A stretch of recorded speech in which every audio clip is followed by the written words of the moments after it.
building what Mick has said about the outline for the alternative, talk a bit, I suppose, on where we are now relative to what's happened over the last 5 years, and then give some indication of where we could be getting to, because it's the budget, the kind of annual announcement by the government. This is the opportunity for George Osborne to stand up in Parliament, and what he's mostly done for the last few years on this is kind of look quite apologetic, and cough a lot and kind of rattle through figures and then sit down again and hope no one noticed for the last few years. And what I think he's going to do with this one is stand up, bang a big gong, and say how absolutely great everything now is, how wonderful and clever we are in the coalition government to have delivered this marvellous recovery.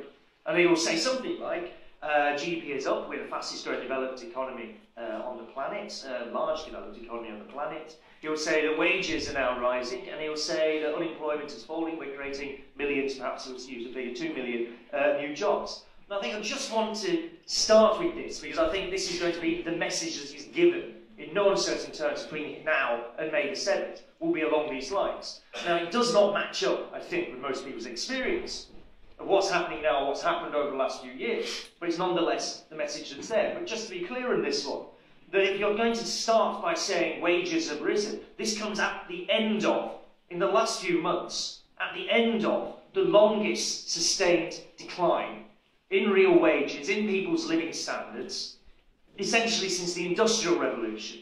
This is 6 years of continually declining real wages, wages after inflation, for most people in this country. And if they've risen a bit in the last few months, this is entirely due to the decline in the price of oil, and nothing whatsoever to do with anything that the coalition government has actually done or achieved in that space of time. That if you're going to talk about unemployment falling, yes, it has fallen. This is true. But just take a glance at the kind of jobs that are being created. On current figures, 1 in 40 of the new jobs created over the last few years, just 1 in 40, are in fact full-time permanent positions. The rest of it is an extraordinary spread of part-time, self-employed, temporary contracts, zero-hour contracts now at record levels, and this is the jobs recovery that we're supposed to be shouting hurrah about. This is no real recovery for most of us, not in any useful sense. The bit he'll probably also try and gloss over, of course, is that his long-term economic plan, such as it is, boiled down to, and this is the entire reason for the coalition existing, this is the entire reason that David Cameron and Nick Clegg gave for the necessity of forming the coalition in May 2010, was to get rid of the deficit and pay down the debt. This was the primary goal of everything they were setting out to do. In June 2010, George Osborne's newly created Office of Budget Responsibility, the independent body based originally in the Treasury, staffed by Treasury secondees, that produces the independent forecast, said that by this point we will have a deficit of £40 billion, that the gap between what the government was spending and what it was getting in taxes would be 40 billion and declining rapidly. The actual gap, that was Osborne's forecast, the actual gap today is closer to £80 billion. Now, it takes a special kind of genius to impose the worst austerity, the worst spending cuts in this country for several generations, really since the 1950s, and yet still end up missing your deficit targets and still end up borrowing the extraordinary figure in 5 years of £517 billion, which, to be clear, is not just more than the last Labour government borrowed, it's more than every single Labour government in history has borrowed added up. Now, if you're going to try and say, we're doing a really good job on the thing that we said was important, get rid of the deficit, pay down the debt, you are totally failing on the entire purpose that you had, and you said you had when you were in government. And this failure is directly, of course, straight back to the problem of austerity, and what austerity has done to this country, which is, look again at the record on wages, look again at how much people have been paid. They've been paid less and less. If people have been paid less and less, they pay less and less in taxes. If you're getting less and less in taxes, you're not going to get rid of your deficit anytime soon, funnily enough. And that is precisely what's happened over the last few years. Now, you have to then say, because, by the way, the story I'm giving here is not just some crazy lefty thing that you know, I'm saying this because it's bad and you'll all agree with me because it's bad and we're out in the fringes somewhere. Go and see what the IMF, the International Monetary Fund, which the last time I checked, is not some cabal of Trotskyists. The last time I checked, this was an institution that otherwise is the mainstream of the mainstream, and they're very unpleasant about it, now admitting that austerity was essentially a mistake, certainly across Europe, dramatically across Europe, and equally, of course, in this country. That is the consequence of austerity. So if you do something you can reasonably predict was bad, you can do something that's had these damaging consequences, that didn't get you to the kind of results you wanted to, for all this kind of flapping now about jobs and GDP and the rest of it. This is little to do with your policy of austerity and much to do with events in the rest of the world. That if you've done this and you predicted it was bad, why did you do it? Why did you do it in the first place? Well, the simplest reason, I think Mick has already touched on, that when it comes down to it, what you're doing with austerity is taking money from most people and giving it to a few other people somewhere else. In the end, most of economics boils down to how do you get the money and who spends it. And if you're imposing austerity, the question is, you're not going to spend it, and other people are getting the money. That's what the policy of austerity boils down to. So you find that over this space of time, the wealth of the richest 1,000 people in this country has doubled. The wealth of the bottom 20% of the population has fallen by more than half.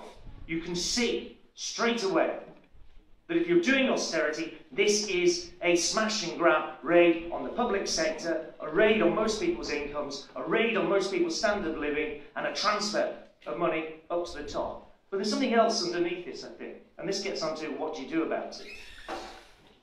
That if you, and it's rare to see this, and it was a nice moment where the cat was let out of the bag, in the comments of Bernard Jenkins, Tory MP, coincidentally for where my parents live, that who remarked, in his capacity as a member of the Public Accounts Committee, who remarked on the production of their report last week that the Treasury is totally unprepared for another financial crisis. They haven't got the institutions, the procedures in place. They are left in the face of a potential financial crisis. They don't know entirely what they're going to do. This is somewhat unfair on the Treasury. The reason it's somewhat unfair in this instance on the Treasury is because, as Bernard Jenkins said, this Tory MP said, with our national borrowing capacity now so reduced, we may find that these large institutions in the future will be too big to save. And that gets you to the kind of heart of the story here. That austerity, we are told, was all about getting rid of this terrible burden of the public sector debt that bad old Gordon Brown had somehow generated. Nonsense. It's entirely due to this debt, to the crash of 2008, the recession that we got driven into, and the bailouts. And don't let anyone tell you, of course, that the financial services industry actually really makes money for the rest of it. It's very good at making some money for a few people. Very, very good indeed at that. But if you add up the total amount of taxes they paid in the 10 years in the run-up to the crash of 2008, it comes to £196 billion. If you look at how much money we gave them immediately over the year 2008-9, just to keep the show on the road, it comes to £290 billion. These institutions cost us money. The total cost of the bailouts, by the way, again, it's the International Monetary Fund estimates, was £1.2 trillion. So let's drop the idea that financial services and massive banks and the rest of it are, in any sense, a benefit for us. But what's really going on here, what's really the drive behind austerity, is a very clear political decision that says we can either continue to run an NHS, a welfare state, and many of the things that we've all grown up with, all of those things. We can have a world that looks like this, or we can clear enough space in the public spending, try and get the rest of the economy to a point where, if there is another crash, we can bail them out again. So if you want an alternative, and that I think is a stark political choice that's been made here, but it's not one that's appearing in this election. If you want an alternative, and the most important part of it is what you do about financial services. And that is a political question par excellence, given the status of the major banks and the major financial institutions, given the size of these things. Government debt is about 100% of GDP. Household debt, 100% of GDP. Financial institutions' liabilities, on a reasonable count, 1,300% of GDP. That if they crash, everybody else goes with it. And that's why austerity is happening, because we have to be prepared for another crash. It's much better, I'd say, break up the banks, drive out the bankers. They always threaten to leave if you say we're going to tax you properly. Well, fine, off you go. Get rid of and clamp down on the gambling and speculation. Institute serious controls on the movement of capital and on taxes on wealth, and start to get us back to a situation where if the choice is going to be, do you have public services or the City of London? Our answer is, we choose public services. Thank you.